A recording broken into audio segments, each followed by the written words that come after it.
Hi అండి, నమస్తే. మన ఇంటి రుచులకు స్వాగతం. ఈ వీడియో కనుక మీకు నచ్చినట్లయితే లైక్ చేసి, షేర్ చేసి, సబ్స్క్రైబ్ చేయండి. సబ్స్క్రైబ్ చేసిన తర్వాత బెల్ ఐకాన్ ప్రెస్ చేసి ఆల్లో పెట్టుకుంటే ఫర్దర్ నోటిఫికేషన్స్ మీకు వస్తాయి.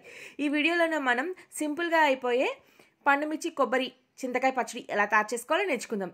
దీనికి కావాల్సిన పదార్థాలు వచ్చి పసుపు, ధనియాల పొడి, జీలకర్ర పొడి, ఉప్పు, కట్ చేసి పెట్టుకున్న కొబ్బరి, వెల్లుల్లి, చింతకాయ తొక్కు, పండుమిర్చి, పోపు దినుసులు. చింతకాయ తొక్కుని మనం ముందుగా శుభ్రంగా కడిగేసుకుని చింతకాయల్ని ఒక రోట్లో వేసి ఉప్పు, చింతకాయలు వేసి కుమ్మేసుకోవాలి. ఇలా రెడీ అవుతుందన్నమాట. ముందుగా మనం మిక్సీ జార్ తీసుకుని పండుమిర్చి వేసుకుని గ్రైండ్ చేసుకోవాలి. వాటితో పాటు వెల్లుల్లి రేకలు కూడా యాడ్ చేసేసాను. తర్వాత కొబ్బరి ముక్కలు కూడా యాడ్ చేసుకుని కోర్స్గా గ్రైండ్ చేసుకోవాలి. ఇప్పుడు మనం రెడీ చేసి పెట్టుకున్న చింతకాయ తొక్కును కూడా వేసుకోవాలి. ఇది గ్రైండ్ చేసుకునే లోపల మనం స్టవ్ ఆన్ చేసి బాండి పెట్టుకుని ఆయిల్ పోసి రెడీగా ఉంచుకుందాం.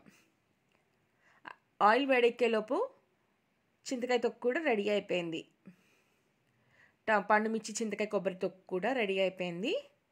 ఇప్పుడు ఆయిల్ వేడెక్కిపోయింది కాబట్టి పోపు దినుసులు వేసి ఫ్రై చేసుకోవాలి. అవి ఫ్రై అయిన తర్వాత ఈ పచ్చడి మనం ముందుగా రెడీ చేసుకున్న పచ్చడి మొత్తం ఆయిల్లో వేసుకుని బాగా ఫ్రై చేసుకోవాలి.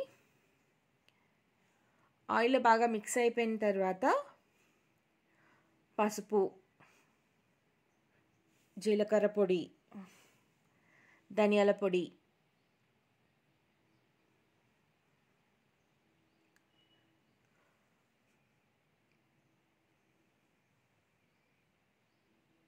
ఉప్పు కూడా వేసుకుని బాగా మిక్స్ చేసుకుందాం.